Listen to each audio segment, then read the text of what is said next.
So now a body is dropped on ground from a height h1, and after hitting the ground it rebounds to height h2. So we have h1, ball is dropped, then it rebounds to height h2.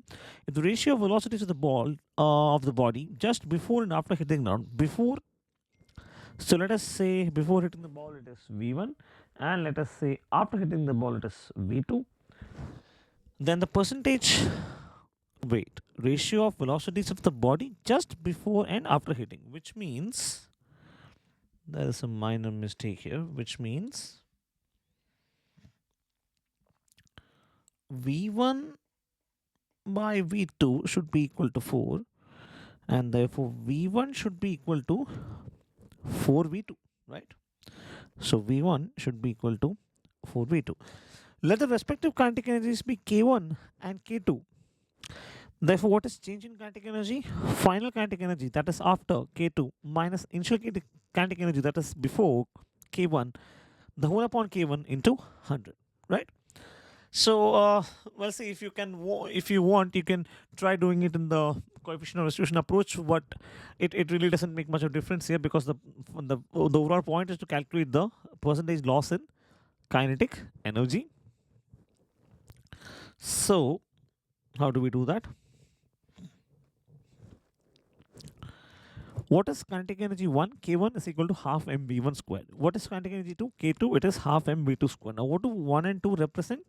This represents before collision and this represents after collision. But what is v2? We wrote that earlier, that v1 upon v2 is equal to 4. Or in other words, what is v2? v2 would be equal to v1 upon 4, right? So what is v2 square?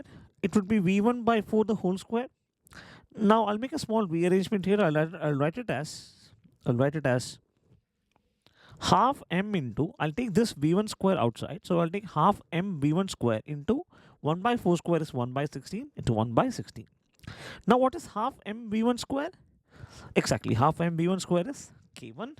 So we can write k2 is equal to, instead of this half mv1 square, what do we have? We have k1. So what is k2 is equal to? So k2 is now equal to k1 into 1 by 16, or k1 upon 16.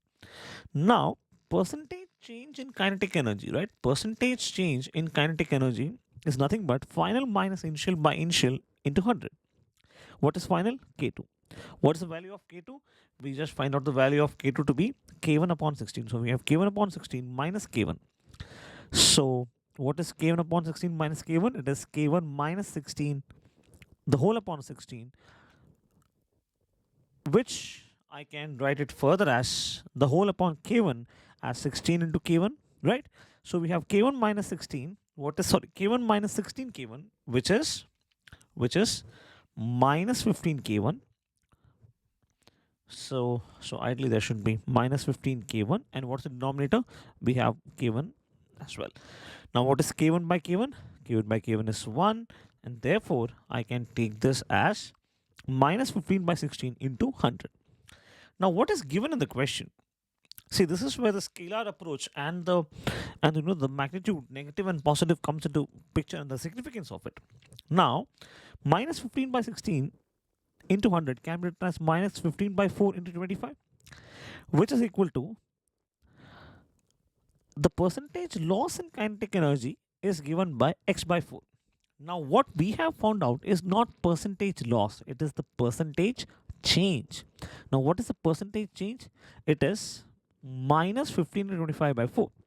Now if percentage change in kinetic energy is minus 2, what does it imply? It implies that the loss is equal to 2 and not minus 2.